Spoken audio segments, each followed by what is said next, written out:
Olá amigos, bem-vindos ao canal Daniel Simões. Estamos aqui na terceira aula do mega curso Canal Daniel Simões. Estamos fazendo uma viagem que nos levará até ao conhecimento, ou pelo menos ao estudo do sistema de organização humana. Onde é que nós estamos, como é que chegamos aqui. Mas, antes de chegarmos tão longe, nós começamos pelo mais simples de tudo, que foi um ponto. Pelo um ponto geométrico, na primeira aula de todas. Então, estamos ramificando esse ponto em diferentes percepções. Começamos por percepções geométricas. Estamos trazendo o desenho, a geometria, simetria, começando a ser associada à questão da alquimia. Como nós vimos na aula passada, a alquimia é a transformação pessoal, o autoconhecimento, até ao conhecimento, autoconhecimento completo e perfeito, que será o estado de ouro. E nós estamos estudando para conhecer um pouco o que é. Pegamos no texto desta moça, que é a Lidiane Franchi, que é uma base legal para nós fazermos esta apresentação sobre as três fases da grande obra. Que grande obra é essa? É a obra de transformação interior e autoconhecimento, que se manifesta numa expressão exterior, né? Não tem como. Nós estamos aqui na dualidade. Se há uma transformação interior, existe uma transformação exterior. Não quer dizer que a transformação exterior seja aquela que os outros vão gostar, mas é a expressão exterior da genuinidade de si, que pode ter diversas formas de beleza para se expressar, porque a beleza é uma característica inerente à natureza. Existem coisas feias, obviamente, principalmente quando nós associamos a coisas violentas e relacionadas com sofrimento e com morte, mas, de uma forma geral, a vida é bela. Existe muita coisa bela e a beleza é uma expressão que inspira. A própria inspiração nasce da beleza e a beleza dá a inspiração. Então, as três fases da grande obra, nós estudámos no texto anterior, na aula anterior, e hoje nós vamos olhar as 8 operações que constituem as três fases. E estas 8 operações são o calcinatio, solutio, coagulatio, sublimatio, circulatio, mortificatio ou putrefactio, separatio e coniunctio. Uma coisa que chamei a atenção foi que a ordem não quer dizer que a pessoa vá passar por estas ordens, né? A pessoa começa a fazer o seu caminho de autodescoberta e de purificação espiritual. Vejo mais não uma evolução espiritual, porque isso é infinito, e o infinito é nada. Eu vejo mais como um despertar da memória para uma purificação espiritual. Existe um objetivo a ser alcançado. A mente, como ela está habituada a movimento e a fazer coisas, ela vai perguntar, mas se chega no objetivo, depois não tem nada para fazer. Isso é muito chato. Pois só que o fazer é algo que sai da equação. Existem realidades que não precisam do movimento, dimensão.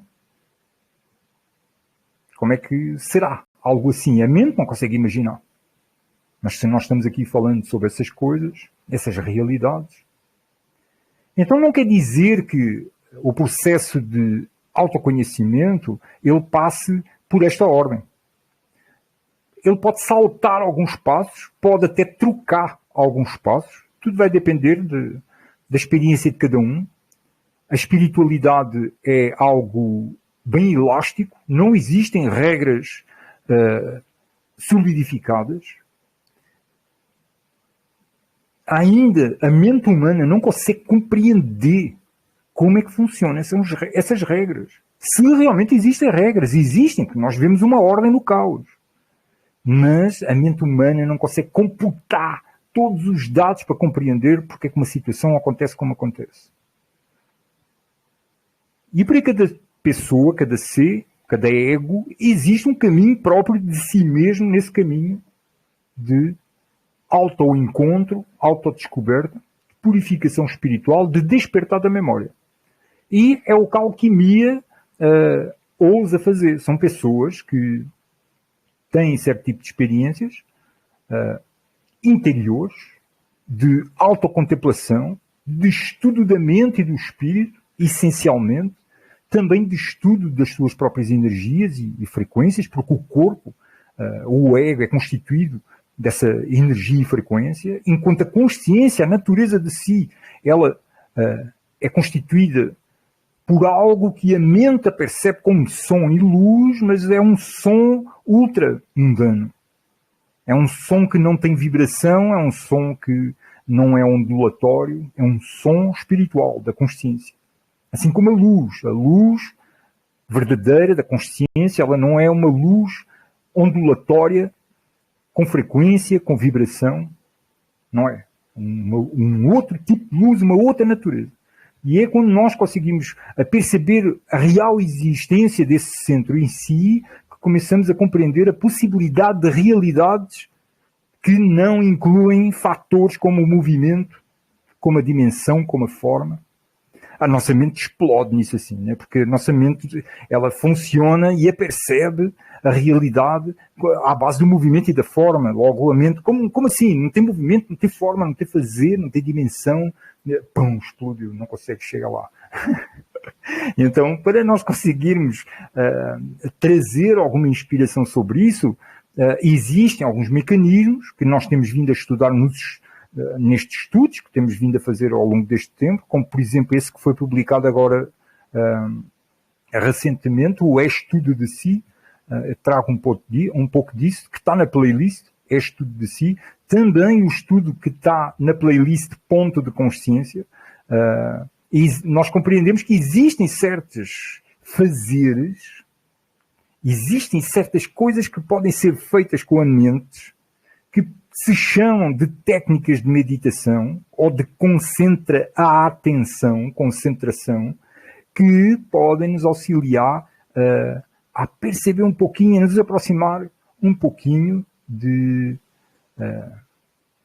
dessa realidade que desafia a nossa imaginação.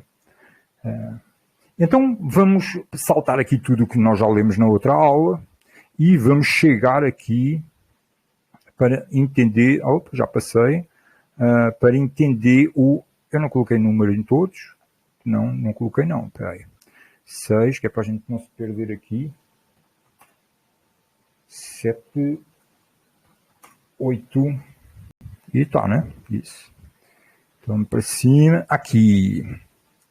Então, vamos ler aqui. Eu não quero dizer que eu concordo tudo com o que a moça diz, mas a apresentação dela eu acho que é excelente, tem muita clareza e ela é muito lúcida na forma como descreve, né? Então é uma excelente referência para nós. As 7 operações da grande obra. Uma coisa que eu chamei a atenção aqui neste... deixa eu ver se eu consigo colocar isto noutro... assim... Não, espera aí. Eu quero ver se eu consigo colocar isto num modo mais apresentativo. Não. Mas tem um jeito. Bom, mas eu não vou olhar agora. Como eu chamei aqui a atenção para esta imagem que nós podemos abrir por aqui, fica melhor. Todo este processo de alquimia, obviamente que não é o Buda na montanha. Alguns praticantes, algumas pessoas que praticam e estudam técnicas de meditação, de autopercepção, concordam que o Buda na gruta, na montanha, é um Buda inútil. Então, porque não está enquadrado na realidade onde se manifestou. Né? O cara isolou-se lá, pronto, ele depois pode ter utilidade quando descer a montanha. Né? Foi isso que Nietzsche quis um pouco interpretar com, assim falava Zaratustra, mas Zaratustra era outra coisa. O que estou falando é de um alquimista, um verdadeiro estudioso de si, um estudioso de Buda, de Cristo, dessa força inerente em todos nós, essa natureza de si em nós, que pode deixar o mais ousado enlouquecido porque procura e não encontra e ela foge entre os dedos como a água, como quem tenta agarrar a água. Então, para nós conseguirmos a perceber, chegar, precisa de alguma sensibilidade, de alguma leveza de consciência para conseguirmos nos aproximar de perceber um pouco dessa real natureza. Logo, isso não é feito sozinho, porque é muito fácil nós estarmos sozinhos. O negócio começa a complicar quando a gente começa a se relacionar com outras pessoas, né? Então, por isso é que esta imagem chama a atenção a ela, que em primeiro plano está o alquimista, mas os outros lá atrás também são alquimistas. E eles estão todos na mesma sala, então existe conversa entre eles, vê-se que eles estão aqui eles estão conversando alguma coisa, parece que ele está mostrando alguma coisa aos outros, né? Este está também com alguma coisa aqui na mão e tal. Estes dois parece que estão com atenção ao que ele está aqui mostrando, né? Que não dá para entender muito bem, que a imagem perde a nitidez, não é? Mas essencialmente é isso. São relações humanas. Obviamente que, digamos assim, os últimos passos para a completa percepção de si, ou seja, chegar no ouro alquímico, não é com outra pessoa. Até pode ser. Mas, usualmente, não é. Mas, como eu disse, é tudo muito elástico, esta realidade. Então, não quer dizer que a pessoa sozinha, nos últimos passos, não consiga lá chegar, ou que tenha que ser sempre assim. Não sei se estou-me fazendo entendendo, mas dá para entender. O primeiro é o calcinátio, que traduzo como calcinação. Elemento fogo. Intenso aquecimento de um sólido destinado a retirar dele a água e todos os demais elementos passíveis de volatilização. Para quem já olhou alguma coisa sobre processos de mineração, é o que ele está descrevendo aqui. Certo? Quando nas minas se quer um elemento, pega-se na terra e tem que se passar por todo um processo de limpeza. Existe a limpeza à água, com água à pressão, depois tem que passar por um processo de fogo, para derreter os materiais e conseguir separar aqueles que derretem em pontos de fusão mais baixos. Então é isso que ele está aqui dizendo, né? Lembrando que nós estamos falando de processos interiores. Intenso aquecimento de um sólido. Que sólido é este? É o negro. Quando nós olhamos na mente, fechamos os olhos e observamos, é o negro, é o escuro, é o negrito. E ele passa por um aquecimento, intenso aquecimento. Como assim intenso aquecimento? Eu fico me questionando se esta moça ela tinha exatamente noção de tudo isto que ela escreveu, né? Não sei, experiência, né? Espero bem que sim, porque tem um bocado de gente aí que tem experiência mesmo, né? Este intenso aquecimento, se experimentarem, vão para um quarto onde possam estar tranquilos. Não precisa ser escuro, nem precisa ser escuro. Fiquem e procurem se sentar numa cadeira, sentem-se no chão, ou como vocês se sentirem confortáveis. Não encostem as costas a nada. Mas sentam-se numa posição que vocês sintam que é confortável e podem ficar ali algum tempo. Experimentem ficar. Experimentem fechar os olhos e começar a perceber o mundo interior e ficarem imobilizados mesmo, imobilizados. Existe um aquecimento imenso. E esse aquecimento não é só um aquecimento físico. Também pode acontecer um aquecimento físico, o que não acontece muitas vezes a temperatura baixa. Isso é que é a temperatura baixa, mas existe um intenso aquecimento interior e todos nós, de alguma forma, pelo menos no início, temos uma limitação do tempo que vamos ficar ali. Porque o negócio começa a aquecer. Começa a dar uma energia assim que chega uma hora o cara não consegue estar ali. E esse é o treino. Esse é o treino a que se propõe, né? É conseguir ficar imóvel fisicamente e no pensamento, focado com concentração perfeita num ponto específico, que é mostrado pelo mestre quando ele dá a iniciação. Quando ele mostra, porque ninguém está dando nada a ninguém, está sendo mostrado aquilo que nós já temos.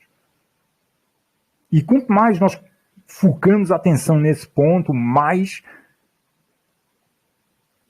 o negócio começa assim, a aquecer. Começa a aquecer. E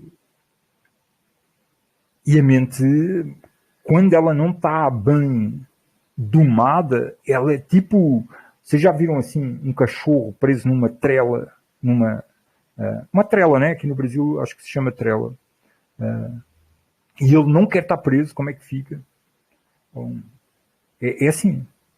A mente começa a entrar e começa a querer botar um bocado de coisas para nós sairmos dali, nos levantarmos para ir fazer não sei o quê.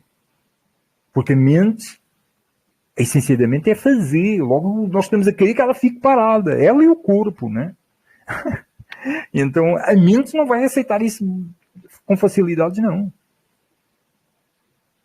Então, este aquecimento, este intenso aquecimento de um sólido, inicialmente, quando o neófito começa a fazer isso as primeiras vezes, há um aquecimento enorme, porque aquela massa negra tem que ser derretida. Isto não dá para...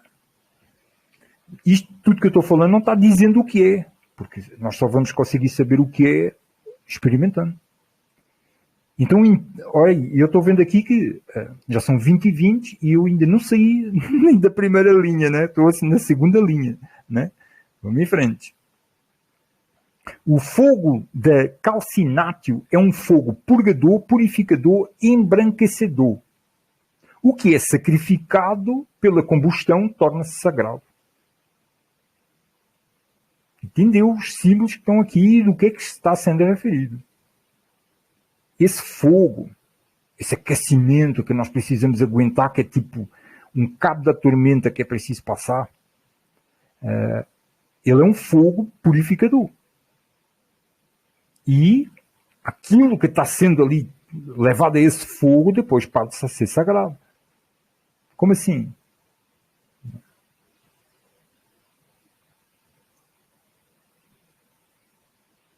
Passa a ser confortável. Passa a ser mais confortável. Não estamos a falar de comodismo, é completamente diferente.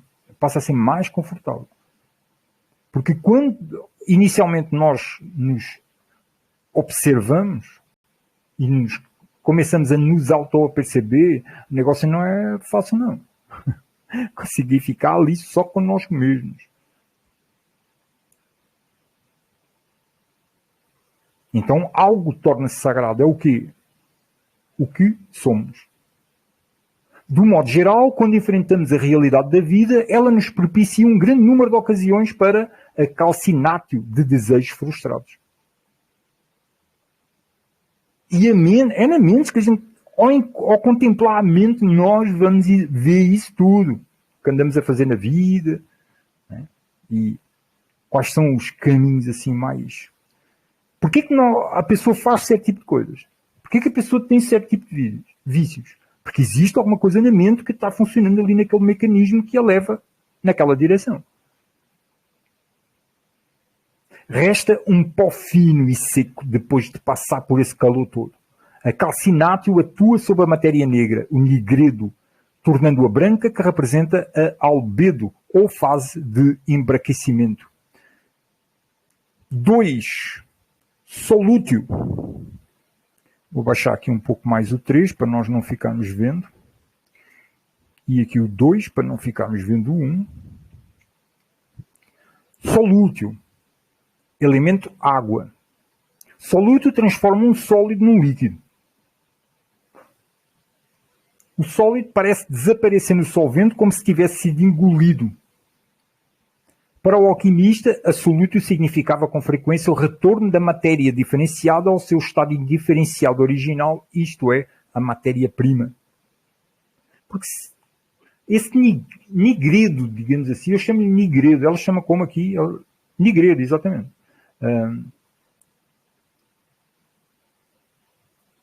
Algumas descrições que eu vi são muito interessantes, que elas aproximam-se assim de um...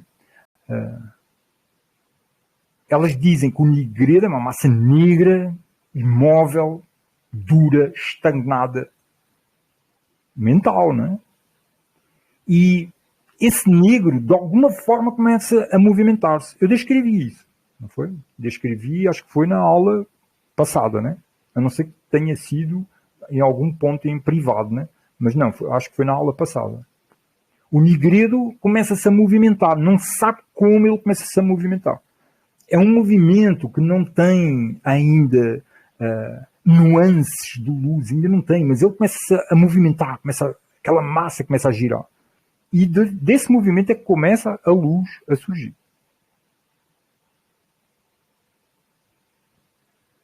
Em termos psicológicos, poderia-se dizer que o agente da dissolução será um ponto de vista superior. Ponto. Mais abrangente, capaz de atuar como recipiente para a coisa inferior. Sonhos com inundações podem ser referência a solútil. Nesta fase aqui, a matéria negra, ela começa-se a dissolver porque ela está com água. Mas ainda está lá. Ainda temos que lidar com a lama, digamos assim. E esse movimento, porque primeiro ela está parada. Está estagnada. Quando começa em movimento, nós começamos a captar o que não estamos... o que precisa ser purificado nesse fogo. Por isso é que a pessoa que medita, quando se levanta, ela sente uma leveza. Porque ela teve queimando ali um bocado de coisas. A pele da pessoa fica mais lisa. A pessoa, terminando de meditar, passa a mão assim no braço, parece quase a pele de um bebê. Alguma coisa aconteceu. Alguma coisa física teve uma transformação. Porque até a pele, o toque muda. E essa transformação deveu-se a algo mais sublime, mais sutil. É a matéria se transformando. É essa matéria mental que começa-se a purificar aos poucos. Aqui ela fala em sonhos. E é interessante porque inicialmente, vai depender de quão cabeça dura a pessoa é. No meu caso, eu sou bem cabeça dura. A pessoa pode ficar muito tempo olhando aquele negro e aquilo não acontece coisa alguma. Aquele negro não se movimenta. Nós só vamos a perceber isso com a prática. Existem pessoas que, quando contemplam o negro começa logo em movimento e elas conseguem logo ver a luz. Começam a ter contacto direto. Ainda não unido, mas conseguem logo a perceber. Tem outras pessoas que demoram mais tempo. Não quer dizer que um seja melhor que o outro, não. É aquela coisa da maratona, estamos todos a correr maratona, não é porque um vai mais à frente que vai chegar em primeiro lugar, né? E em melhores condições.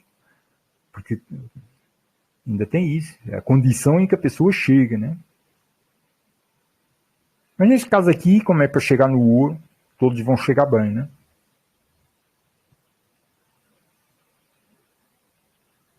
Mas aí quando começa a massa se movimentando, sonhos começam a surgir. Coagulatio, ou coagulação, ou separação. Elemento terra. É o processo que transforma as coisas em terra. Ou seja, nós ali estava uma massa negra, né? Aqui conseguimos botar ela em movimento, e aqui ela começa já, através da água, né? Aqui ela começa a transformar-se numa terra. Terra é, por consequente, um dos sinónimos de coagulátil. Pesada e permanente, a Terra tem forma e posições fixas. Ou seja, aquela massa negra já começa a ter alguns movimentos e formas. Não desaparece no ar por meio da volatilização. Nem se adapta à forma de qualquer recipiente, ao contrário da água. Assim, para um conteúdo psíquico, tornar-se terra significa concretizar-se numa forma localizada particular. Há 3 agentes de coagulátil. Antes de ir para os 3 agentes, aqui, tornar-se terra significa concretizar-se numa forma localizada particular. É quando a pessoa começa já a ver resultados. Porque o cara que é cabeça dura, ele vai, digamos assim, ele acaba por compensar, equilibrar o tempo que demora pela paciência que desenvolve. Porque o cara que vê logo tudo ali, tudo não, mas que vê logo um bocado de coisa já, logo nos primeiros tempos, esse cara não trabalhou a paciência. Talvez não tivesse precisando trabalhar a paciência, né? Agora, o cara que é mais cabeça dura e que demora um bocado de tempo ali para aquela massa começar a se mexer e conseguir ver finalmente a luz, aquela luz a qual lá no último degrau se vai unir para se transformar em ouro. Mas no degrau, assim, nos primeiros degraus nós lá conseguimos olhar e ver, está ali. Ainda tem o ego aqui e a luz ali, né? Isso é um paradoxo, né? A luz somos nós. É o observador único. Então quem é que está vendo a luz, né? Só isso aí dá um tema assim de, sei lá, só de filosofias nisso aí. Né? É muito antigo esse tema. Né? Nós encontramos isso em escritos budistas questionando-se. Né? Então, se sou eu, quem é que está vendo? Né? Como é que existe eu aqui, aquilo ali? Né? Mas depois as respostas surgem de forma não verbal. Né? Então, essencialmente, aqui é quando começa a conseguir focar. Essencialmente é isso. Magnésio, união do espírito transpessoal com a realidade humana corriqueira. Aí, união do espírito transpessoal com a realidade humana corriqueira. E isto é uma das coisas que eu já observei e até eu já tive muita dificuldade nisso e confesso que ainda tenho, que é nós conseguirmos pegar nestes estudos que nós fazemos, nestas percepções que nós passamos a ter com estes estudos e levar para a realidade mundana. O mundo continua sendo o mundo. Não é? Como é que nós vamos levar isto para uma realidade, como eles dizem aqui, corriqueira? Não é? Isso aí é o desafio, mas é isso que vai nos proporcionar toda uma alquimia, porque são as relações humanas e haja paciência com os irmãozinhos, né? E os irmãozinhos conosco, né? Porque nós também, outros têm que ter paciência conosco e nós com outros, e é todo um desafio, né? Chumbo. O chumbo é o metal inicial, né? Quando o negredo está estático e sólido, é o chumbo. E isso é o que a alquimia está fazendo, é transformando o chumbo do coração em ouro. O chumbo é pesado, sombrio, incómodo, associado ao planeta Saturno. Nós já estamos mais ou menos a ver porque é que ele está associado ao Saturno. É o ponto mais baixo de espiritual e está associado ao planeta Saturno, que carrega as qualidades da depressão, da melancolia e da limitação mortificante do tempo cronológico da realidade terrena. Interessante este jogo de palavras que ela faz, né? Porque nós aqui temos o Cronos, né? Cronos é o tempo, né? É o tempo cronológico, é o tempo de Cronos. E Cronos é Saturno. Né? Isso é interessante isso aí. Não sei se a pessoa fez intencionalmente esta ligação, mas está tudo interligado aqui. Ou seja, chumbo é o nível espiritual mais baixo de todos. Ele é pesado, sombrio, incómodo. Né? Incómodo, até sofredor, mesmo, porque a pessoa que está no chumbo é uma pessoa que sofre, não podemos nem ter dúvida disso. E é o tempo de Cronos, né? Do planeta Saturno, não é brincadeira não. Assim, é difícil. É difícil encontrar alguém que está no chumbo. Sabe? De vez em quando encontro, né? Mas a maior parte das pessoas não estão no chumbo, não. Mas existem alguns que ainda não. Enxofre, associado ao Sol, por sua cor amarela e seu caráter inflamável. Reparem como é que o enxofre aqui está associado ao último nível da espiritualidade, porque é o Sol é o ouro é onde a alquimia está querendo chegar, através da pedra filosofal. Depois, mais adiante, nós vamos falar da pedra filosofal. Não sei se hoje, vamos ver se estudo da alquimia, quanto tempo vai demorar, mas eu acho que a gente consegue fazer hoje e depois na próxima aula, com as imagens que publiquei hoje no grupo. Né? Mas o enxofre, na religião católica e um bocado de tradições, o enxofre está associado ao inferno. Né? E aqui o Sol está associado ao Sol, que é o ouro, ao qual a alquimia objetiva através da pedra filosofal. Porque sem a pedra filosofal, que é Cristo, e Cristo não é aquele homem barbudo, Cristo é consciência superior, é Buda, é Deus, Alá, o grande Espírito, como entenderem. É o inominável, deem o nome que quiserem, tem 10 mil nomes, né? Como diz o Tao, tem 10 mil nomes, mas é inominável. Não tem como dar nome a isso, não. Em linguagem psicológica, é a força impulsionadora da consciência, o desejo. É o desejo que coagula. O atrativo do desejo é a doçura da realização. O mel, na qualidade de exemplo supremo da doçura, é, portanto, um agente coagulátil. Vamos aqui traduzir. Em linguagem psicológica, é a força impulsionadora da consciência, o desejo. O desejo aqui, ele está como um objetivo.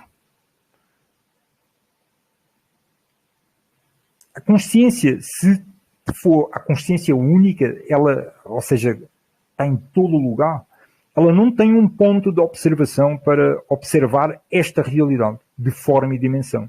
Para observar esta realidade de forma e dimensão, precisa de um ponto de observação. E é aí que nascem os egos. Todos os egos são pontos de observação da consciência única.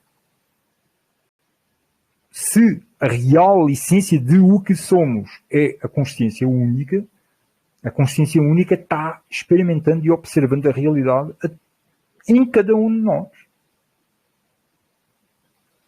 Então isso é o desejo. Aqui. Não no sentido, por exemplo, católico ou cristão, desejo, ou então até mesmo budista, onde o desejo é visto como algo que refreia o despertar da memória, né? Ou espiritual. Aqui é mais como o ponto de atenção. É o desejo que coagula.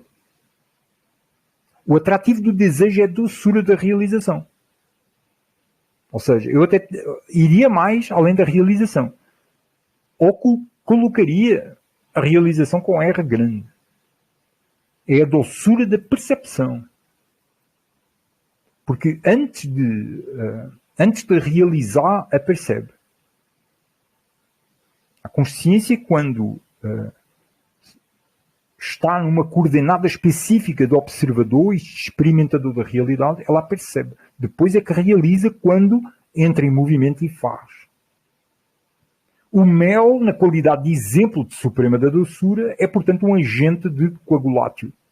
Nos sonhos, referências a doces, balas, bolos, biscoitos, etc. Permitam-me beber água, por favor. Deixa-me só um pouquinho, desligar aqui só para vocês não me ouvirem.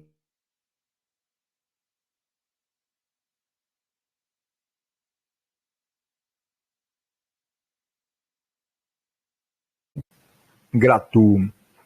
Nos sonhos, referências a doces, balas, bolos, biscoitos, etc., podem tanto indicar uma tendência regressiva de busca imatura de prazeres, pedindo mortificatio, quanto uma autêntica necessidade de coagulatio. Reparem que os prazeres aqui, ou os desejos, eles vão em dois sentidos, né? Vão no mortificatio, mas podem ir para o coagulatio. Os conceitos e abstrações não coagulam. Formam ar e não terra. São agentes de sublimatio.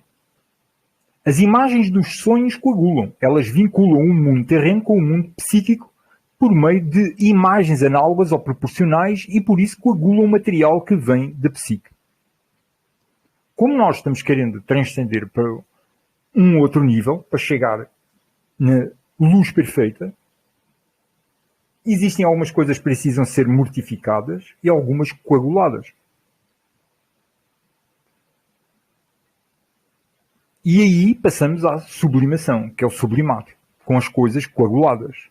E chegamos ao elemento A. Deve-se esclarecer desde o início que a simbologia da sublimatio alquímica nada tem a ver com a teoria freudiana da sublimação. A sublimatio alquímica é parte da arte régia em que é feito o verdadeiro ouro. Se trata de uma transformação alquímica que requer o fogo e a prima matéria negra. Prima matéria negra, já entendemos, é a matéria mental estagnada ainda. Ela é um grande mistério. Em alquimia, a sublimatio transforma o material em A, por meio da sua elevação e volatilização. O termo sublimação vem do latim sublimis, que significa elevado.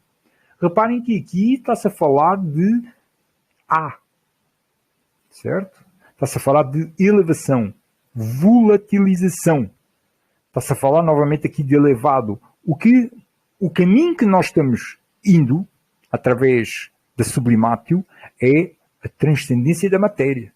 É quando existe ali um ponto específico em toda a meditação que o neófito se insistia a ficar quieto, imóvel, procurando manter a sua concentração o máximo atenta possível, existe um momento específico de sublimatio. Toda vez que a pessoa medita.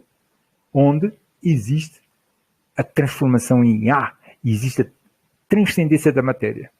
É algo muito perceptível.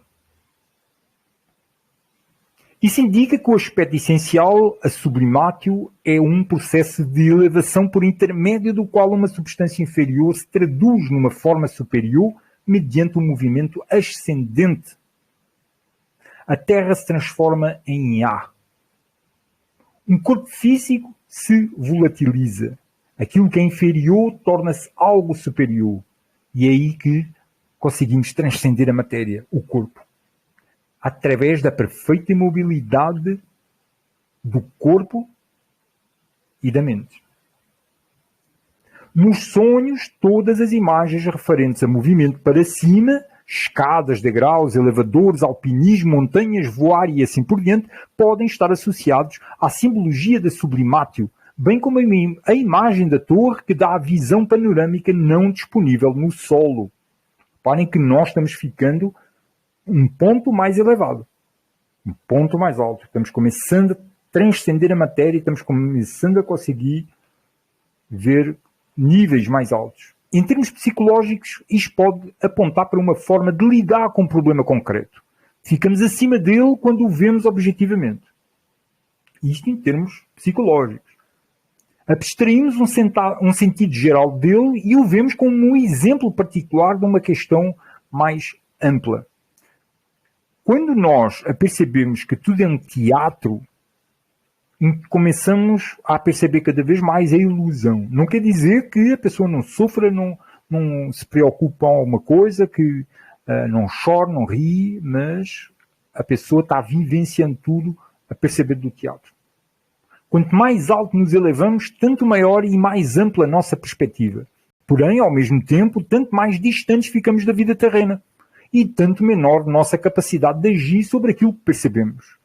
Tornamos-nos espectadores magníficos, mas impotentes. É o Buda na montanha.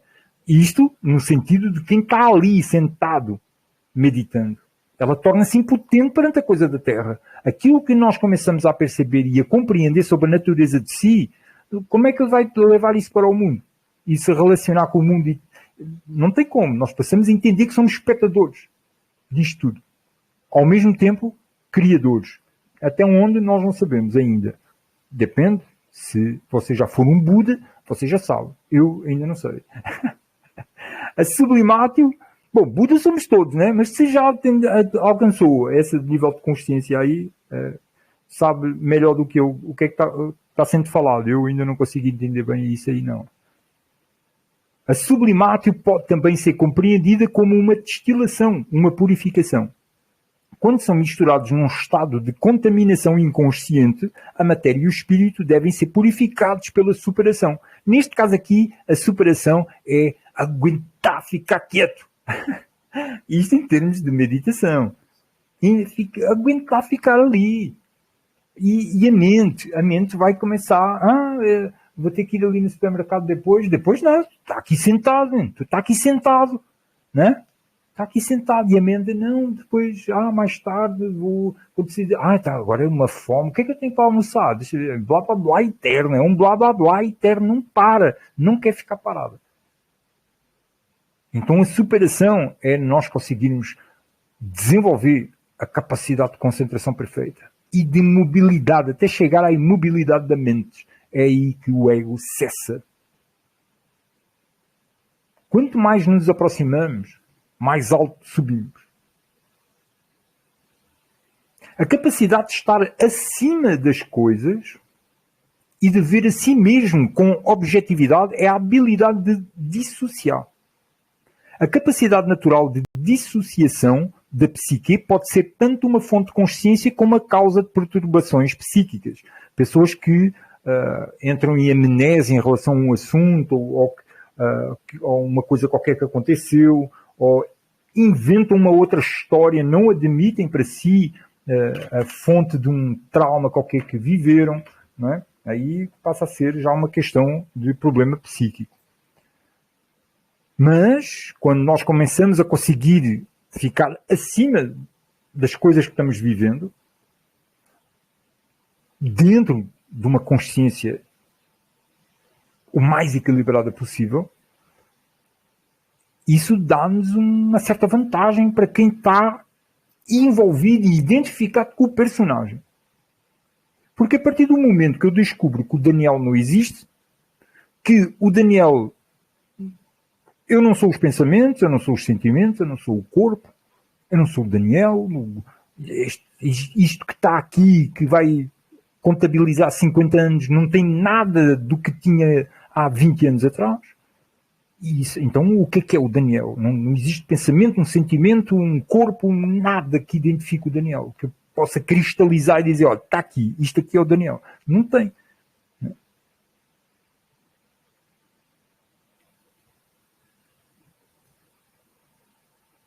A sublimátil, assim como toda a operação alquímica, pode, quando levada ao extremo, tem sua própria sintomatologia patológica, podendo tornar-se um processo autónomo de dissociação, onde o indivíduo vê-se tragicamente aprisionado no dinamismo arquetípico, neste caso da sublimátil, afastando-se mais e mais da realidade terrena e pessoal.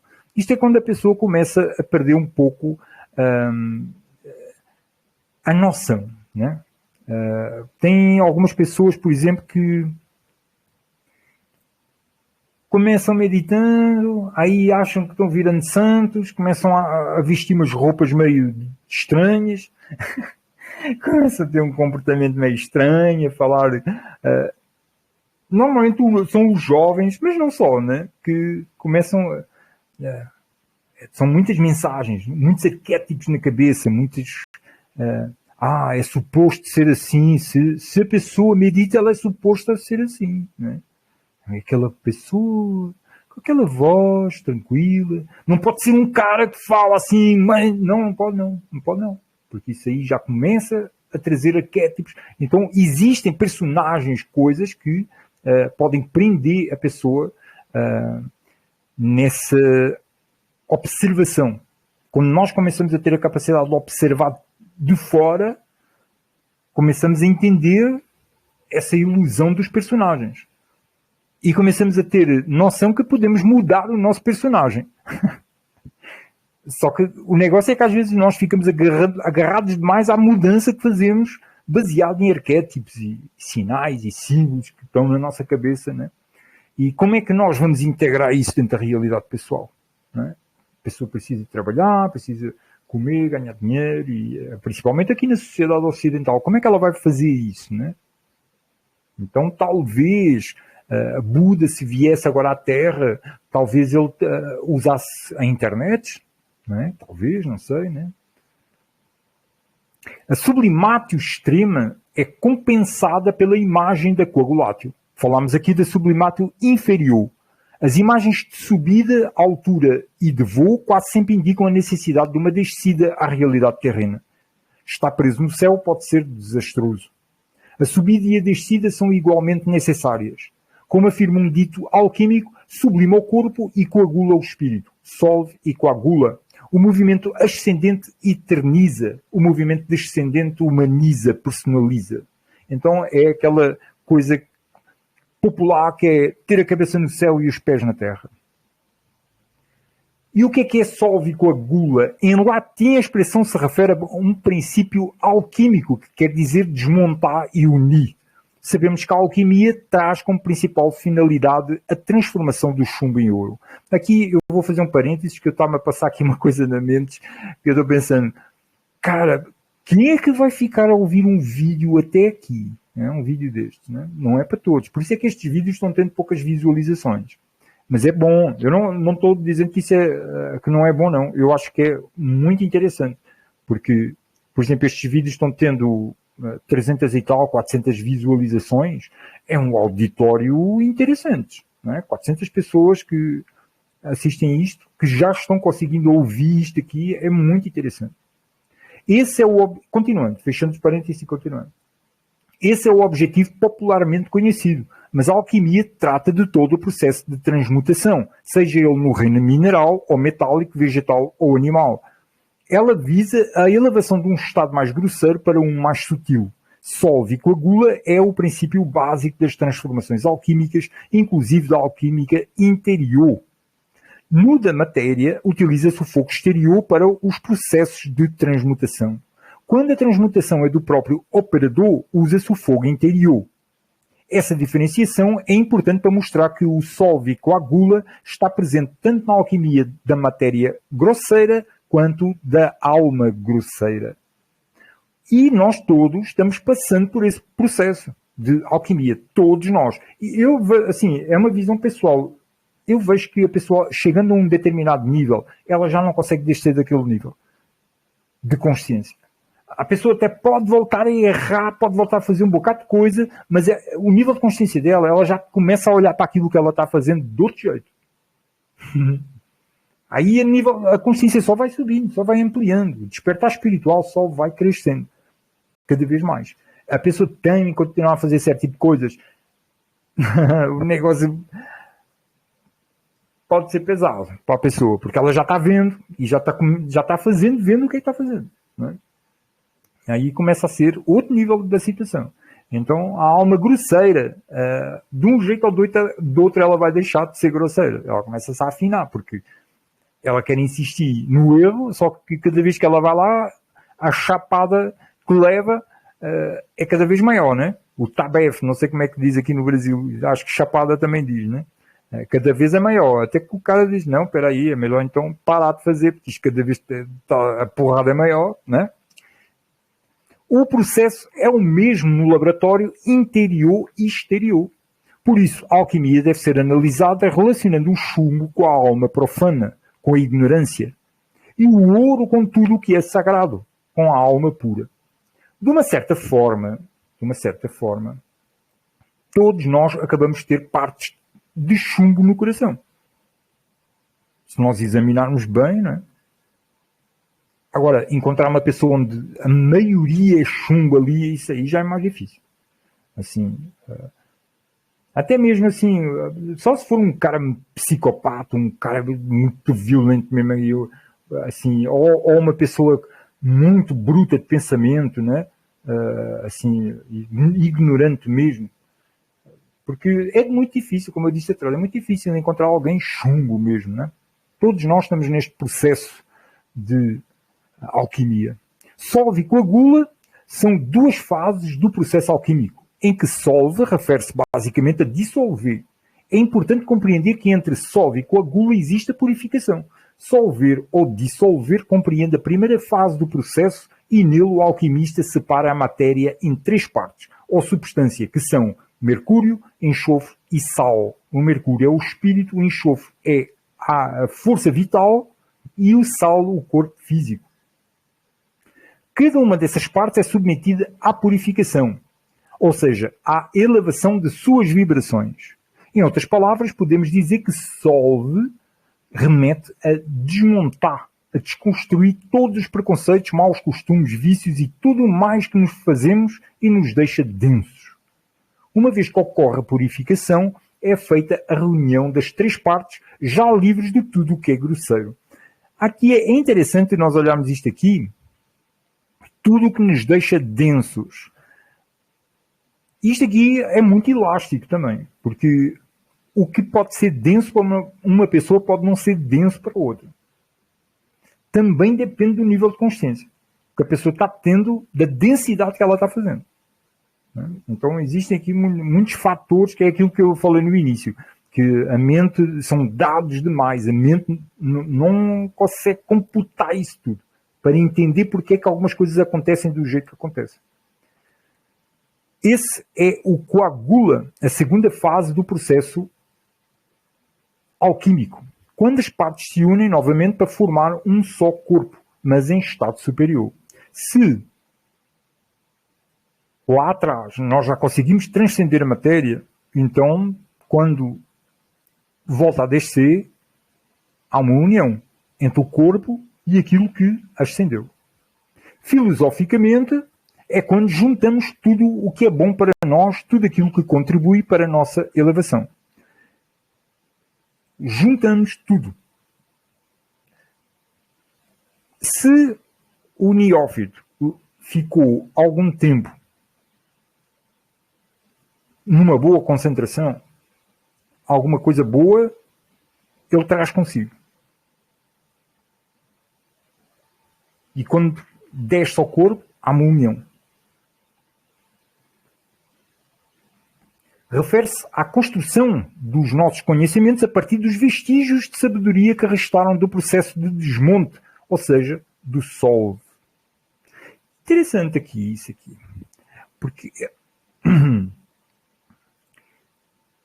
os vestígios de sabedoria, né?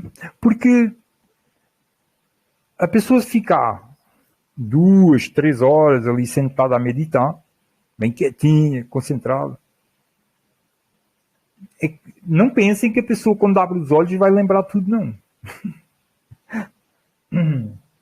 Tem coisa que a pessoa não vai lembrar, não. Porque existem níveis que são difíceis de trazer para a memória consciente. Mas nós estamos sempre presentes, cada vez mais despertos, conscientes. Só que aqui é um nível material. E existem coisas aqui é um nível mais denso. E existem coisas que o neófito, lá em cima, apercebe, compreende. Quando volta, ele traz para a união no corpo, às vezes não de forma consciente. E é interessante aqui mencionar isso aí. A pessoa que menciona algo assim é porque está sabendo, né? Não é qualquer pessoa que vai referir isto aqui, não. Então, nós vamos começando a trazer os nossos conhecimentos e a mudar o que somos como pessoa e no relacionamento na sociedade e com as pessoas, a partir dos vestígios de sabedoria que vamos trazendo e começamos a integrar no nosso ser. E existem estes vestígios de sabedoria em níveis inconscientes, porque a mente ainda não conseguiu despertar, não há luz o suficiente, né? Luz no pensamento, luz na mente, o suficiente para conseguir iluminar tudo isso aí. Devemos compreender que o solve e coagula, seja ele externo ou interno, não ocorre de um dia para o outro. Isso é muito importante terem noção. Mas devemos aplicá-lo todos os dias. Exatamente, também é importante ter essa noção. Buscando sempre a nossa melhoria. Devemos nos polir diariamente com o objetivo de transmutar a nós mesmos, com o objetivo de chegar o mais próximo da perfeição. Bom, isto aqui é muito difícil de fazer. Meus irmãos, não é brincadeira. A pessoa que se dedica a querer melhorar, a querer se... É assim, é frustrante. Às vezes consigo mesmo, porque a pessoa que a pessoa que filtre pouco as percepções que tem de si mesma, as observações que tem de si mesma, nós vemos que somos muito primitivos. Primitivos no termo de pensamento, no termo de pensamento básico, às vezes de ações assim, do chumbo mesmo. Não é? E, cara, meu irmão, depois de tanto tempo, ainda está fazendo isso, cara. Teve aí uma situação agora, há uns dias atrás, que eu não vou dizer o que é que foi, mas eu falei uma coisa que eu não devia ter falado aquilo. Aí uma pessoa aqui onde eu moro. Aí eu fiquei me questionando, por que eu disse aquilo, cara? Tá entendendo? É isso aí. É esse tipo de coisas assim, que a gente diz assim, meu irmão, mas quando o cara pensa que já está sabendo alguma coisa, aí de repente abre a boca e fala uma bosta destas, meu irmão, mas como assim? É mesmo assim, olha, é para não pensar que está muito alto, não. A terra aí fica olhando bem, porque o primeiro degrau é o da paciência, né? Então, o primeiro degrau da paciência, eu ainda nem o primeiro degrau eu consegui subir. Esse é o verdadeiro processo alquímico interior, o desmonte da nossa ignorância para a purificação e depois o remonte rumo à verdadeira sabedoria. Que no laboratório da vida sejamos iguais ao operador que no laboratório da alquimia deseja transmutar o mais vil metal no metal mais valioso. Parafraseando Paracelso, nosso trabalho começa onde termina o da natureza. Esta frase é muito massa. Porque significa que nós fazemos o que podemos. Tem coisas que nós não tem como fazermos. Não está nas nossas mãos. E aí tem que entregar. Opa. Circulatio. Circulação ou fermentação. Quando esses movimentos se combinam, temos outro processo alquímico, assim chamada circulatio. No plano psicológico, a circulatio é o circuito repetido de todos os aspectos do ser que, aos poucos, gera a consciência de um centro transpessoal que unifica os fatores em conflito. É a tomada de consciência do centro. É quando já se conseguiu encontrar esse centro, nesse negrito, né? Negrito ou negredo. Algumas mentes mais brutas inicialmente não conseguem identificar onde é o centro. Explica-se, diz só, é ali, é assim. Aí a pessoa fica ali um bocado de tempo ali às voltas, né? No negredo, e não consegue encontrar onde é que está o centro, né? É preciso, é o treino. O cara tem que treinar, né? Para encontrar este centro transpessoal. Que unifica os fatores em conflito. Que fatores são estes? É o sentimento, o pensamento, é o corpo. Porque o corpo também precisa estar em equilíbrio para conseguir ficar sentado e se aperceber nesse treino diário. E precisa também estar bem para depois lidar bem no mundo. Há um trânsito pelos opostos experimentados, alternativamente, repetidas vezes até verificar sua reconciliação. Ou seja, tem que se fazer isto todos os dias. Devemos percorrer repetidamente o circuito de nossos próprios complexos no decorrer da sua transformação. A opus alquímica começa e termina na Terra. Isso sugere a importância primordial conferida à realidade terrena concreta, no espaço e no tempo. A realização da limitada condição humana é colocada acima da perfeição ideal. Chegamos ao mortificatio putrefactio, que diz escurecimento ou nigredo da prima matéria. Os dois termos, mortificatio e putrefactio, são intercambiáveis, referindo-se a diferentes aspectos da mesma operação. Putrefactio é putrefacção, a composição que destrói corpos orgânicos mortos. Da mesma maneira como a mortificatio, a putrefactio não é algo que ocorra nas operações química e inorgânica como a qual os alquimistas estavam envolvidos. Tratam-se de metáforas. A mortificatio é a mais negativa operação da alquimia. Está vinculada ao negrume, à derrota e fracasso, à tortura, à morte e ao apodrecimento. Sua marca é a cor negra. Mas reparem uma coisa, isto não quer dizer que seja coisas boas que estão ficando podres e morrendo e sendo torturadas. Não, é exatamente o contrário. São as coisas que não são boas que são queimadas. Quando se coloca o ouro no fogo quente, tudo derrete e ele fica lá, né? Então o que está derretendo, o que está fervendo, o que está sendo torturado e apodrecido é o que não interessa. E essa fase aí, nós passamos por essa fase várias vezes ao longo da nossa vida e desta trajetória de autodescoberta espiritual, né? Porque sempre tem que haver uma mortificação de alguma coisa. Isso, agora, continuando, né, o que eu estava falando, em termos simbólicos, é isso que acontece com Jesus, né? Só que ele passa, na história de Jesus, é isso que é interessante, é que ele ascende com o corpo e tudo, né? O corpo não passa por um processo de putrificato e de mortificação, né? Putrificação e mortificação, mas ascende com ele. Interessante, não é? Existem relatos de pessoas que tinham uma vida,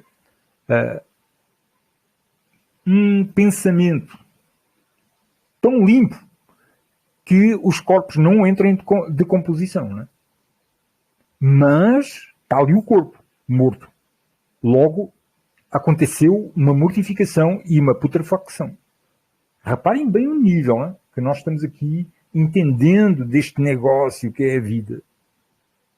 A pessoa passa toda uma vida fazendo escolhas, fazendo coisas, falando coisas, lidando com as outras pessoas. Aí chega na hora, morre, e o corpo vai com a pessoa, como aconteceu com Jesus. Não existe uma coisinha que ficasse aqui na Terra para ser mortificada e putrificada. Reparem que eu não estou, eu estou tratando aqui de Jesus, de Cristo, numa visão simbológica. Não estou falando em termos históricos, estou falando em termos simbológicos. Porque se pessoas que têm um pensamento tão limpo ainda deixam aqui alguma coisa para ser mortificada e entrar em putrefacção, apesar do corpo delas não entrar em decomposição, consegue resistir, acaba por perder alguma coisa, massa, seca, mas perde aquela vitalidade de um corpo vivo, né? Mas está ali o corpo, ele não entra em decomposição facilmente, não vai durar para sempre, ele está em decomposição, mas é muito mais lento. Mas mesmo assim teve que entrar na mortificação e na putrificação. Isso é uma coisa interessante de nós pensarmos isso, é um detalhe, né? Como é que Jesus passa aqui tão limpinho que não deixa nada? Jesus não, Cristo.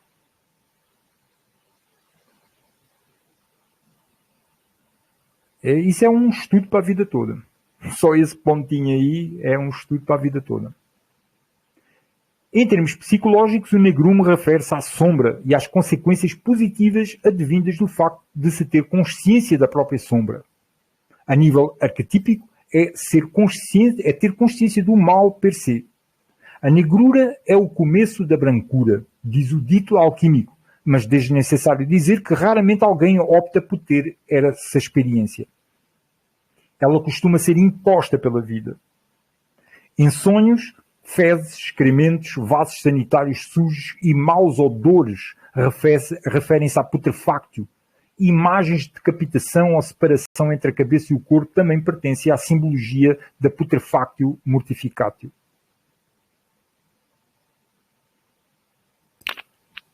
Isso que a gente acabou de ler aqui, isso aí, é por isso que algumas pessoas não querem ouvir este tipo de textos.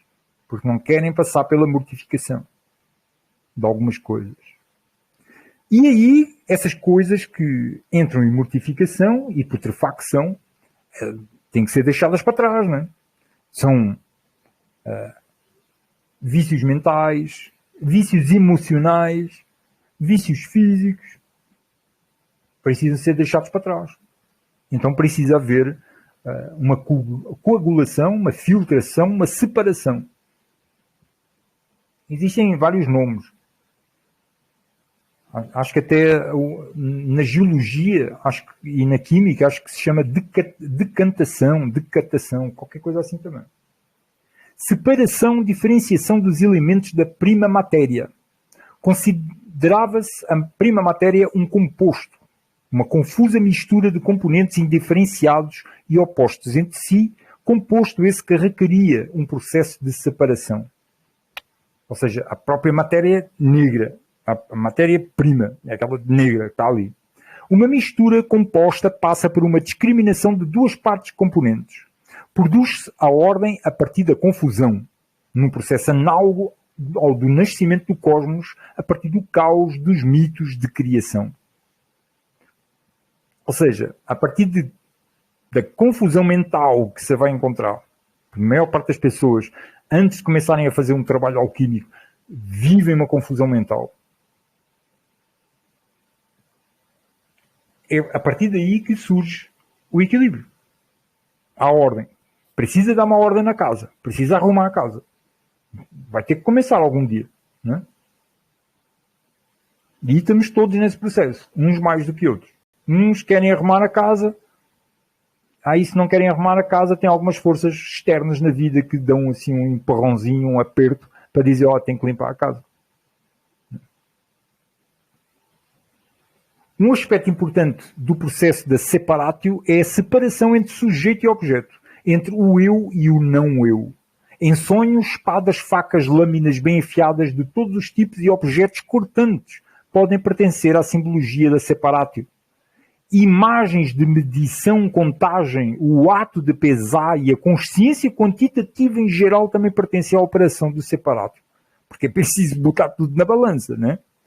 O mesmo pode ocorrer com a aritmética aplicada, imagens geométricas de linhas, planos e sólidos, bem como os procedimentos de agrimensor ou do navegador de fixação de fronteiras, medição de distâncias e estabelecimento de localizações dentro de um sistema de coordenadas, atualmente um GPS. Para quem não entendeu, tem algumas músicas que eu já ouvi aqui, aqui no Brasil, onde fala sobre ser um bom marinheiro. Tem que ser um bom marinheiro. Porque nós, desde que nascemos até morremos, isto aqui, meu irmão, é assim, o cara passa por águas tranquilas e de repente começa uma tempestade, meu irmão, tem que saber navegar na tempestade. Né? Porque se não souber navegar na tempestade, está sujeito a ficar muito tempo na tempestade. Está sujeito a afundar com a tempestade. Então, é preciso ser um bom marinheiro nisso tudo. É isso que ela está dizendo aqui, né? É o agrimensor, o navegador de fixação de fronteiras. Medição de distâncias e estabelecimento de localizações dentro de um sistema de coordenadas. Porque é preciso saber muito bem onde é que está cada coisa. É preciso saber para onde é que se vai. É preciso ser um bom marinheiro para conseguir saber navegar no meio de um monte de ondas e saber para onde é que vai e onde é que quer chegar, né? Assim, o compasso, a régua, o esquadro, as escalas, o sextante, o fio de prumo, bem como relógios e outras formas de cálculo do tempo, fundamento de existência temporal e consciente. Bom, quando aqui falo o compasso, a regra, o esquadro, nós já sabemos de onde é que a maçonaria foi buscar isto aqui, né? A secção áurea também pertence à simbologia da separatio. Terminada a separatio, os opostos purificados, modificatio, podem ser reconciliados na conjunktio, que é a coagulação ou união. Para não deixarmos isso que eu falei aí pendurado, a alquimia, ela obviamente usa-se de símbolos que são externos assim. O compasso já existia, por isso é que ele está sendo usado como símbolo. A régua também já existia e está sendo usado como símbolo, assim como o esquadro. Nós sabemos que o compasso e o esquadro fazem parte do símbolo da maçonaria, né? Mas a maçonaria, ela aparece em 1717. Ao contrário do que ela quer fazer as pessoas acreditar, que é muito antiga, que vem lá do tempo dos egípcios e tudo isso. Não, ela surge na Escócia em 1717. E aí ela começa-se a engolir para si, a apropriar-se desses símbolos. Quem faz um trabalho muito bom sobre isso aí é o professor Lória Rocha, onde ele fala sobre a apropriação de símbolos por parte da maçonaria. Então, aqui, quando nós vemos a alquimia a usar estes símbolos como símbolos representativos de desenvolvimento pessoal, de autodescoberta, entendemos porque é que a maçonaria se apresenta como um movimento espiritual, pseudo-espiritual, e usa o compasso, o esquadro. Né? Onde é que eles foram buscar essa ideia de tirar medidas para a transformação do homem e do espírito? Onde é que eles foram buscar essas ideias de colocar um homem esculpindo-se a si próprio saído de uma rocha? Né? São ideias que advêm da alquimia. Conjunktio, coagulação. Reunir o que foi separado, diferenciado. O conjunktio é o ponto culminante da opus. Ou seja, quando se alcança, vai-se alcançar o ouro. Em termos históricos como psicológicos, ela apresenta um aspecto extrovertido e um aspecto introvertido. O fascínio dos alquimistas com a conjunktio do lado extrovertido promoveu um estudo do milagre da combinação química e levou à química moderna e à física nuclear. Do lado introvertido, esse fascínio gerou interesse pelo conjunto de imagens e pelos processos inconscientes, levando à psicologia profunda do século XX.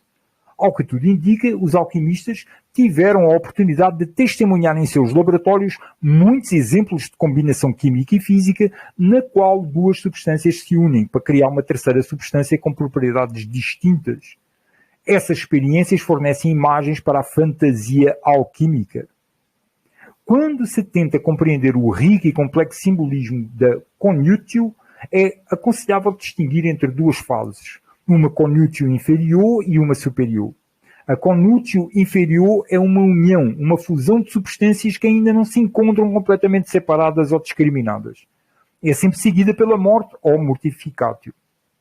A conjunktio inferior ocorre sempre que o ego se identifica com conteúdos inconscientes. Essas conjuntos contaminadas devem ter como sequência a mortificatio e uma nova separatio. A conjunto superior, por outro lado, é o alvo da opus, uma suprema realização. Reparem que acontece aquilo que falei lá atrás. Não existe uma ordem específica para estes passos. Pode haver uma ordem, assim como nós estamos a ver, que existe uma linha lógica aqui, mas sempre pode haver uma troca, saltar passos para um passo mais adiante, ter que andar para trás num passo, que é o que aqui ela está dizendo. Na realidade concreta, esses dois aspectos se acham frequentemente combinados. A experiência da conjunktio é quase sempre uma mistura dos aspectos inferior e superior. Algo é purificado, modificatio, por meio da separação, separatio, e é dissolvido, solútio, digerido e coagulado, coagulútio, sublimado, sublimatio, incinerado, calcinatio e fixado pela ação recíproca do adepto como agente e paciente, alternando-se para melhorar. A pessoa é jogada para lá e para cá entre os opostos de modo praticamente interminável. Mas surge de maneira gradual um novo ponto de vista que permite a experiência dos opostos ao mesmo tempo, ou um ao lado do outro. O termo pedra filosofal é por si mesmo uma união dos opostos. A filosofia, o amor da sabedoria, é um empreendimento espiritual, ao passo que uma pedra é a realidade material dura e crua. é a pedra que não é uma pedra. E conseguimos chegar aqui no final destes textos. São 21 horas e 17 minutos. Vamos ficar aqui com esta imagem aqui. Onde é que está? Eu tenho ela aberta aqui. Isso. Para a gente ter aqui como referência. Os micros estão abertos. Se alguém tiver... se quiser manifestar, é a hora. Daniel, quer dizer então que Ramakrishna foi um verdadeiro alquimista, né?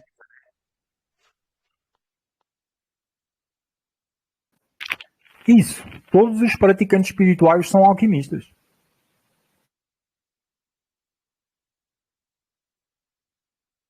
Ah, entendi, perfeito. Muito show isso aí, Daniel. Que assunto lindo, cara. Não quer dizer que eles utilizem dos mesmos símbolos, da mesma compreensão que nós estamos aqui a ver. Nós estamos a ver um ângulo de visão do estudo de si que advém através da alquimia, daquilo que é chamado como alquimia. Mas o processo alquímico, que é a transformação interior, ela acontece em todas as pessoas que se dedicam a essa autodescoberta, né? Entendi, perfeito. Eu tenho feito, Daniel, eu comecei a fazer a meditação e o que você falou no início é interessante. Realmente, a gente fica... Eu tenho assim uma certa agonia, os 9, 12 minutos. Aí lá pelos 20 minutos, 19, eu começo a me acalmar, entende? E ainda não senti esse calor, essa intensidade, mas é muito curioso. E acredito que vou alcançar. Estou treinando aí bastante, todo dia meia hora, até ir avançando. Mas é isso aí mesmo, muito, muito interessante, cara. Nossa.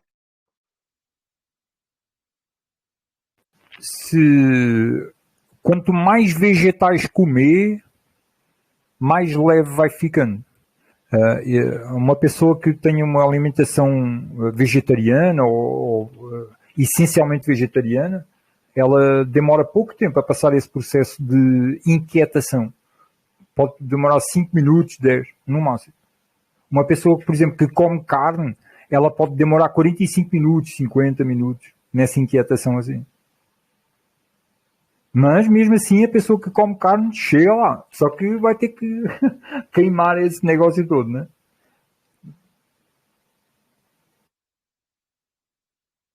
Mas reparem que eu não estou defendendo o vegetarianismo, não. Eu estou defendendo uma alimentação mais saudável dentro daquilo que a pessoa sente que é bom para si, né? Entendi perfeitamente.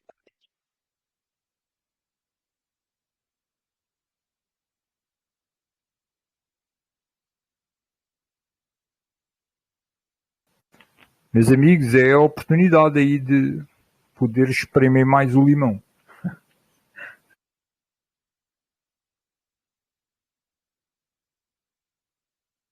Daniel, quando a pessoa aprende a fazer direitinho esse processo, aprende assim esse processo de concentração, ela pode um dia sair do ar, se concentrar, sem estar tentando e assim, digamos, no local inapropriado. Digamos, tu tá no ônibus, de repente tu desliga e pode acontecer isso? Se isso acontecer é porque a pessoa não está indo pelo um bom caminho, não. Porque o despertar espiritual, ele proporciona o domínio de si. Isso é uma das coisas que nós estamos buscando, é ter domínio de nós, né? Porque nós não conseguimos controlar nada neste mundo, né? Ora, pelo menos a ver se nós conseguimos ter domínio sobre os pensamentos, domínio sobre o que falamos, o que fazemos, né? Ora, imagina Se nós estamos a buscar ser mestre de si, se nós perdemos o controle dentro de um ônibus, imagina, é porque não estamos a ir alguma coisa não está sendo feita da maneira certa, né? O que nós temos, quando o caminho é bom e é equilibrado, nós vemos equilíbrio em tudo. A pessoa fica mais desperta, ela dorme melhor, alimenta-se melhor, trabalha melhor, né? Tudo fica melhor.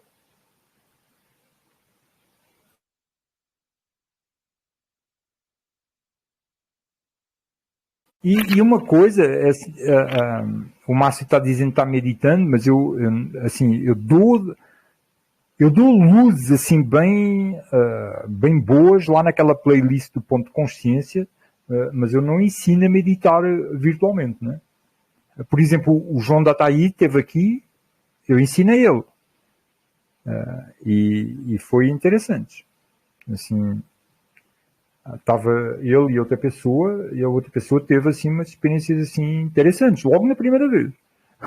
O João teve assim, sentiu que eu tranquilo, mas a outra pessoa não, a outra pessoa teve umas experiências interessantes. Porque pode ser logo assim, de início, né?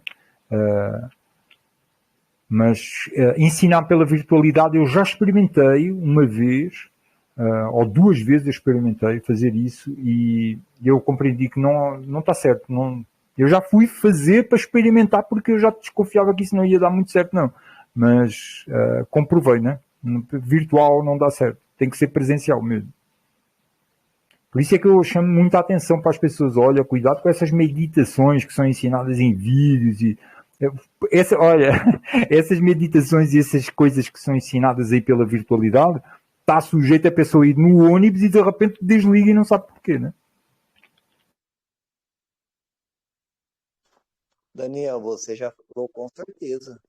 É isso mesmo, você disse que não, a melhor coisa é ensinar pessoalmente, é o que eu quero alcançar, né? Se eu tiver a oportunidade um dia de estar contigo aí, por isso que eu estou fazendo, né? Mas você já deixou bem claro isso aí, com certeza. Na verdade, é a vontade mesmo que eu quero, entende? De mergulhar. Mas a presencial, não tenha dúvida, o workshop com certeza vai ser muito bom. Mas isso que você está fazendo, Márcio, é muito bom, porque como não fica mais que meia hora, não chega à situação de correr perigo. Porque é muito bom nós ficarmos só connosco próprios. A pessoa senta-se, fica em silêncio, pode até fechar os olhos, se apercebendo, se sentindo, né?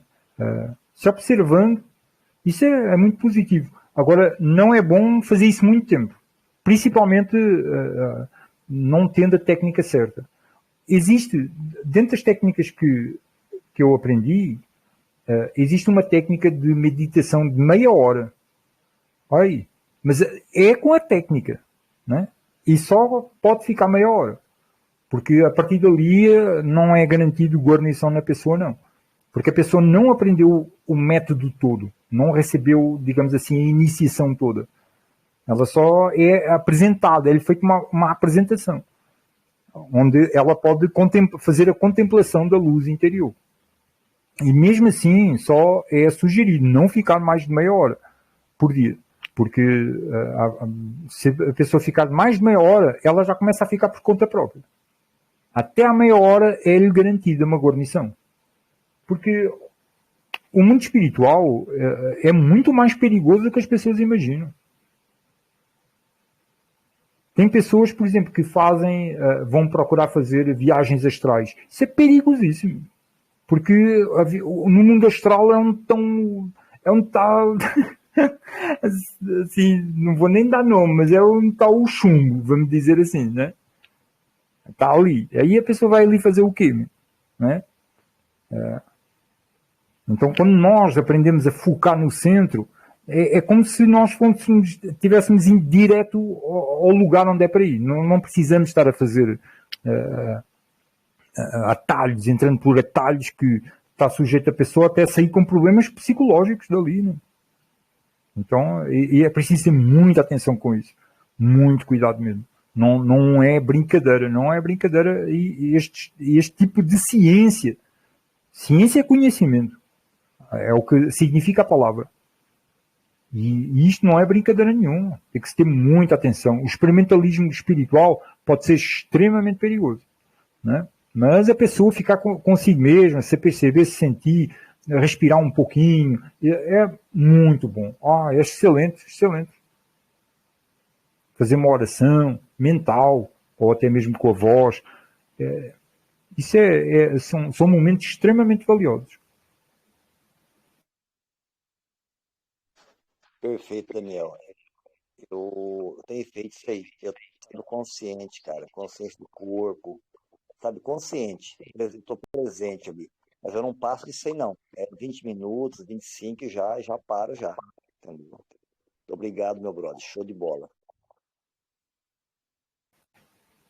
A mestre me ensinou que ela falou uma vez assim que quando nós estamos sozinhos, que a gente se comporta como se estivéssemos na presença da mais digna das visitas.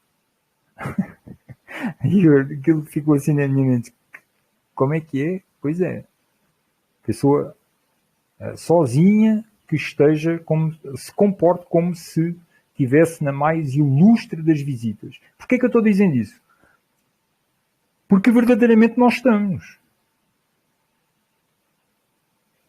Existe quando nós falamos em consciência única, não é uma consciência única que não está aqui.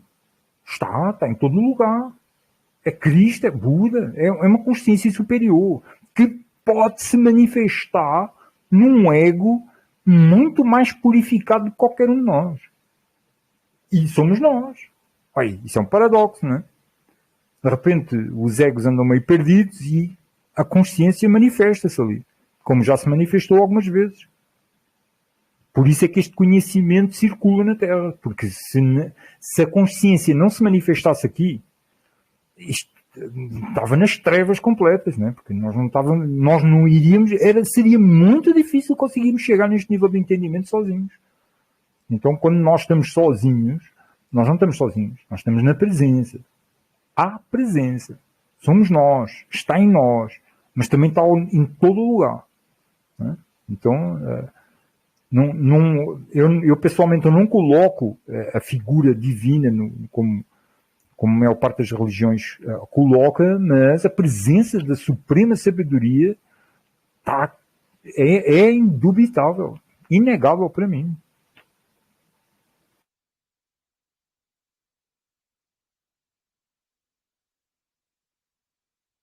Ô, Daniel, tá me ouvindo? Sim, estou ouvindo. Oi, Leonardo. Boa noite a todos, boa noite, Daniel. E o que você me diz sobre o processo da ayahuasca? Realmente ela tem um processo de aceleração com relação ao nível de consciência ou não? Para mim, sim. Eu tive aqui no Brasil 8 anos participando de rituais regulares, assim, no mínimo 2 vezes por mês, no mínimo, mas a maior parte dos meses era mais vezes. E isto depois de ter passado 8 anos meditando. Quando eu bebi a ayahuasca pela primeira vez, eu comecei a meditar para fazer o teste, porque a meditação para mim digamos assim, é a fita métrica, né? É a balança para pesar. Se eu vou num ambiente, por exemplo, eu já visitei algumas tradições de diversas religiões e crenças, né? E uma coisa que eu utilizo para conseguir a perceber realmente onde é que eu estou é com a meditação, né? E com a ayahuasca foi muito interessante. Porque eu bebi, aí sentei-me e comecei a meditar e de repente aquilo começa a fazer efeito e leva-me no mesmo sentido, exatamente no mesmo sentido da meditação que eu já vinha fazendo há 8 anos ou mais, e levou-me no mesmo sentido e colocou-me muito mais em cima do que alguma vez eu tinha ido. Assim, de repente, logo assim. E aquilo para mim foi assim uma comprovação. Uau, peraí, isto aqui é um amplificador. Isso foi o que eu me percebi. Isto é um amplificador. Não tem teto. Não tem teto. Porque esse é o diferencial com drogas, digamos assim. É que as drogas, existem drogas que distorcem a realidade e existem drogas que amplificam um pouco a realidade. Só que as que amplificam a realidade colocam tetos. E a pessoa bate ali e não consegue subir e fica ali naquela paranoia. Enquanto a ayahuasca não é isso. A ayahuasca não é uma droga, não. Aquilo é um veículo espiritual poderosíssimo. Um amplificador que não tem teto, é infinito. É isso que eu tenho a dizer. Obrigado.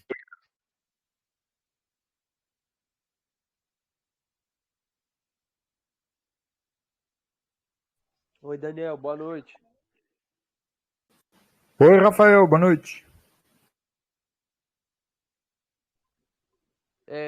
Eu achei muito interessante essa aula de hoje. Teve muitos pontos aí, né? Descrevendo mais aí a fundo os processos.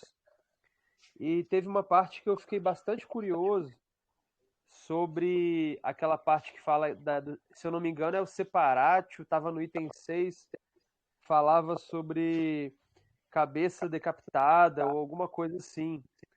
E existe uma tradição de histórias, né, do Graal que conta muito sobre cabeças decapitadas, inclusive desde a época de João Batista que existe essa história aí, né, da cabeça decapitada. Em uma das histórias do Graal, o Graal não é uma taça, é uma bandeja que tem uma cabeça decapitada em cima, né? Numa outra história aparece 150 cabeças de cavaleiros decapitadas, algumas marcadas com ouro, outras com prata e outras com chumbo, né? Então, assim, existe uma literatura riquíssima através dos tempos. Isso daí é bem anterior à maçonaria mesmo. Essas histórias tem desde a época dos celtas, dessa tradição aí. A gente não tem nem como saber a data exata, mas existem várias histórias depois, de 1190, do século XII, XIII, elas vão se reeditando aí, várias histórias dessa lenda aí, que conta esses mistérios aí alquímicos aí, né, dentro das histórias.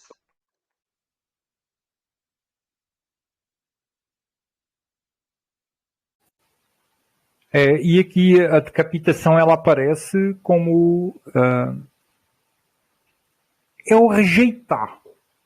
É o rejeitar daquilo que precisa ser rejeitado. Cortar a cabeça é como cortar pela raiz. Tem que ser definitivo. É uma coisa assim definitiva mesmo. Então essa é uma coisa violenta, mas o que é mais violento? É a imagem de decapitação em termos simbológicos ou os efeitos daquilo que deve ser mortificado. Porque o que é que nós estamos a falar aqui em termos de mortificação? São coisas inferiores, né? Desejos inferiores, pensamentos inferiores. Isso tem que ser cortado pela raiz. Né? Eles aqui usam a decapitação. Mais em cima nós vemos que eles usam, porque é putrefacto, não é? Uma coisa. Então eles falam em fezes, excrementos e vasos sanitários, isto nos sonhos, né? Mas é a simbologia mesmo, para cortar o mal pela raiz, né?